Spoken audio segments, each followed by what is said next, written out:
காலத்துல படிச்சுட்டு வேலை இல்லாம வீட்டுல நிறைய குழந்தைங்க இருக்கிறாங்க, இளைஞர்கள் அண்ட் இளைஞர்கள்.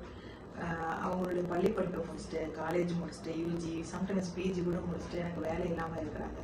அவங்களுக்கும் அந்த பேரண்ட்ஸ்க்குமான ஒரு புரிதல் கொஞ்சம் எங்கேயும் மாற்றி யோசிக்க வேண்டிய விஷயத்துல இருக்கிறோம், நம்ம இடத்துல இருக்கிறாங்க. ஏன்னா இந்த குழந்தைங்க பாத்தீங்கன்னா அவங்கள பொறுத்தவரை என்னன்னா, நான் பிகாம் முடிச்சிட்டேன், சிஏ முடிச்சேன், அல்லது சைக்காலஜி என்ன முடிக்கிறாங்களோ, நான் என்ன படிச்சனோ என் படிப்புக்கு தகுந்த வேலை வந்தாதான் நான் போவேன் அப்படின்னு சொல்லிட்டு அவங்க ஸ்டாபான வீட்டுல இருப்பாங்க.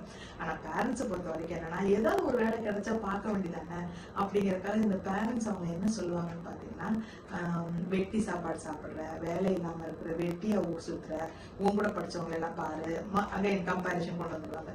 உன் கூட படிச்சவங்க எல்லாம் பாரு, நல்ல வேலைக்கு போறாங்க. இந்த மாதிரி கம்பேர் பண்ணும்போது அந்த குழந்தைங்களோட மனசு கொஞ்சம் ஹர்ட் ஆகும், மறுக்க முடியாத உண்மைதான். அந்த இடத்துல ஒரு பேரண்ட்ஸ் நம்ம எப்படி அவங்க ஹேண்டில் பண்ணான்னு பாத்தீங்கன்னா, நீ ட்ரை பண்ண, why can't you try some other job, ஏதாவது வேற ஜாப் ட்ரை பண்ண, அதுல இருந்துட்டு உனக்கு பிடிச்ச வேலையை தேடு, அது உனக்கு தானே ஹெல்த்தியா இருக்கும் அப்படின்னு சொல்லலாம். எல்லா பெற்றோர்களுக்கும் மனசுல என்னன்னு பாத்தீங்கன்னா, அவங்களுடைய அன்பின் வெளிப்பாடு தான் அது. அந்த அன்பை வெளிப்படுத்துற விதம் கோபமா நம்ம வெளிப்படுத்துறோம். போன ஜென்ரேஷன் வரைக்கும் பரவாயில்லைங்க, பட் இப்ப இருக்கிற ஜென்ரேஷன்ஸ்லாம் அன்பா தான் வெளிப்படுத்தணும்னு எதிர்பார்க்கிறாங்க. ஸோ நம்ம கோபமா வெளிப்படுத்தினா நம்ம மேல அவங்களுக்கு வெறுப்பு தான் வரும். இது பெற்றோர்களுக்கு. அதே வீட்டில் இருக்க அந்த குழந்தைங்களுக்கு, ஆண் குழந்தைங்க சரி, பெண் குழந்தைங்க சரி, இளைஞர்கள் இவங்கெல்லாம் என்ன பண்ணலாம் அப்படின்னா, உங்களுக்கு என்ன ஆப்பர்ச்சுனிட்டி கிடைக்குதோ தயவு செய்து அதை அவைல் பண்ணுங்க. ஏன்னா இப்போ நிறைய ஆப்பர்ச்சுனிட்டிஸ் வெளியில கொட்டி கிடக்குது. நீங்க படிச்ச வேலைக்கு வெளியே போய் தான் வேலை பார்க்கணுங்கிறது இல்லாம வீட்லயே இருந்து ஒர்க் ஃப்ரம் ஹோம் பண்றதுக்கான ஆப்பர்ச்சுனிட்டிஸ் நிறைய இருக்குது. உங்க கனவுகளை நான் தொலைக்க சொல்லல, உங்க கனவுகளை நோக்கி பயணப்படும் போது இடையில கிடைக்கிற வாய்ப்புகளையும் பயன்படுத்துங்கன்னு சொல்றேன். யாருக்கு தெரியும், கிடைக்கிற சின்ன சின்ன வாய்ப்புகளை நீங்க பயன்படுத்தினா அது மூலமா இன்னும் சீக்கிரம், இன்னும் எளிமையான வழியில உங்க கனவுகளை ட்ரீம்க்கு போய் ரீச் ஆக முடியும். உங்க கோலை ரீச் பண்றதுக்கான ஒரு பாதையா கூட அது இருக்கலாம் இல்லையா?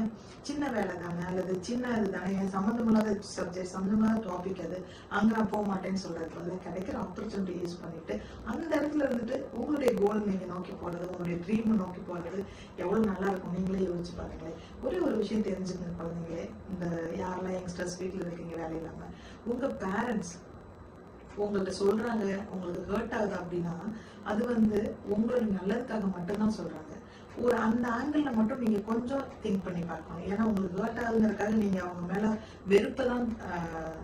வெறுப்பதான் அதிகமா காட்டுறதை நான் நிறைய பார்த்துட்டு இருக்கிறேன். ஸோ நீங்க வேலைக்கு போறதுனால, ஒரு இடத்துல போய் செட்டில் ஆகிறதுனால அடுத்த லெவல் என்ன ஆகும், கல்யாணம் ஆகும், உங்க ஃபேமிலி செட் ஆகும். இந்த மாதிரி அடுத்தடுத்த படிநிலைகளுக்கு நீங்க போகணுங்கிறதுக்காக தான் உங்களுடைய பெற்றோர்கள் உங்களை வேலைக்கு போங்கன்னு சொல்றாங்களே தவிர, நீங்க வேலைக்கு போய் அவங்களுக்கு ஏர்ன் பண்ணி கொடுக்கணுங்கிறது ரொம்ப very minimum kind of parents தான் இருப்பாங்க.